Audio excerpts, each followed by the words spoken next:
For today's tutorial, I am going to be showing you the method that I use to seam two blanket squares together that don't necessarily have a stitch count on the sides. Maybe these blanket squares did not have a border crocheted around them, or the pattern didn't call for a border, or maybe one square has a border and one doesn't. In any case, they don't line up perfectly. You can't just go stitch for stitch. So for this tutorial, we used Mighty Stitch worsted weight in cream. This yarn is from We Crochet Official, and it's a super soft worsted weight yarn that has a really nice sheen to it, as you can see from these squares. You'll also need some straight pins, scissors, a tapestry needle, and a length of yarn. This one is about 1 yard long. All right, so the first thing you want to do is you want to take your squares and lay them together, wrong sides together, just like this. Then you're going to take your straight pins and you're going to pin the corners together first so that you can make sure those line up, because typically that's the issue when you're seaming together blanket squares that aren't the exact same stitch count. You'll start at the bottom, seam your way up, and then the two corners at the top don't line up just right. So you want to start by pinning the corners together so you can make sure that those are lined up exactly right. Once you make sure the corners are lined up exactly right, you want to kind of adjust the material in between so that there are no wrinkles or one square has more fabric than the other in a certain spot. You just want to make sure it's nice and lined up, and just stick a few more straight pins through both squares. And for these squares, these are about 10-inch squares, I just put 2 more straight pins. So I have a total of 4 straight pins down the middle. Okay, once you've done that, grab your tapestry needle and your length of yarn, thread that on. Okay, I'm going to be starting in the bottom corner, and I like to start with the left side. For this particular step, it really doesn't matter which corner you start with. You can go ahead and pull out that first straight pin now. Again, make sure that your corners are lined up just so, and you want to insert your needle from the bottom of the fabric. So this is the top of the fabric, this is the bottom. You want to insert it from the bottom to the top, right into that corner. Pull through and leave yourself a good sized tail so you can weave the end in later. So about this long. Okay, then you want to go over to the alternating side, to the other corner, find the corner stitch or the corner chain, and again going in from the bottom to the top of the fabric and pull tight. Okay, from here, you're going to hold your fabric together, again making sure that it's nice and lined up and even. And you're going to continue inserting the needle from the bottom of the fabric to the top. So when the squares are sandwiched together like this, you're inserting the needle from the inside of the seam. This is still the wrong side of the fabric, or the underside of the fabric.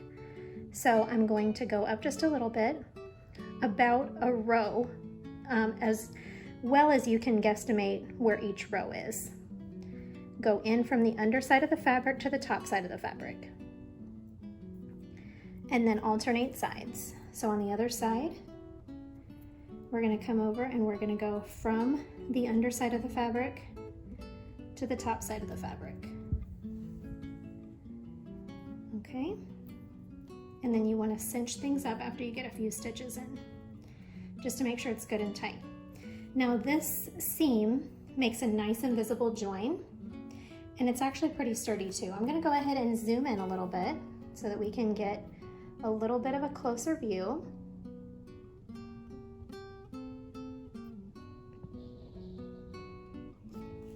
Okay, so we're back on this side over here now, so we want to go in from the underside of the fabric and then back over to the other side from the underside of the fabric. And once I get going, I like to do several stitches in a row. Let's see if I can pull it up even closer. There we go. like I said, I like to do several stitches in a row, so it's been about 4 now. So 5, 6, and then I like to kind of lay the 2 squares back down and pull tight just to make sure that that seam is nice and snug. And see how it just makes a nice invisible join. It's invisible on both sides of the fabric, and it's nice and sturdy as well. So I'm going to go ahead and continue on, alternating sides. That's about 2 stitches.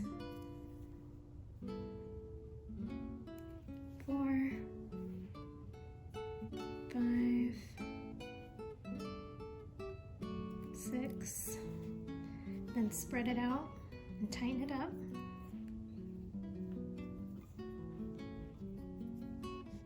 Okay, and we're approaching another pin. Right here is one that I've put in. So as you get to that pin, once you're certain that you're in a spot where you know the fabric's not going to shift anymore in that particular spot, then you can go ahead and pull the pin out, which I feel like I'm just about there. So I'm going to go ahead and pull that out, tighten my seam up.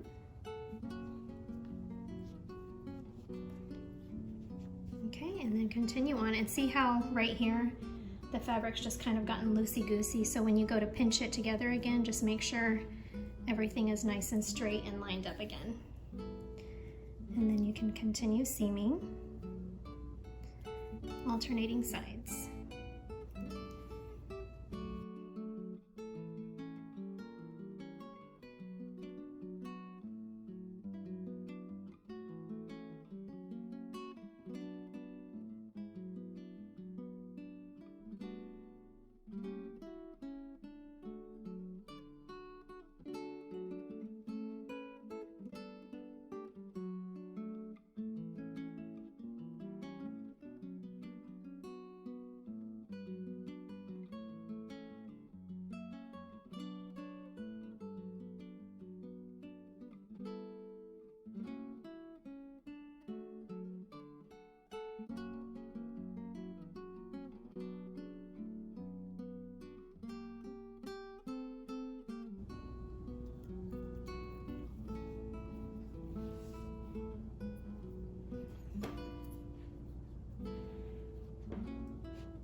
Okay, so when you get near the top, you can go ahead and take the final pin out.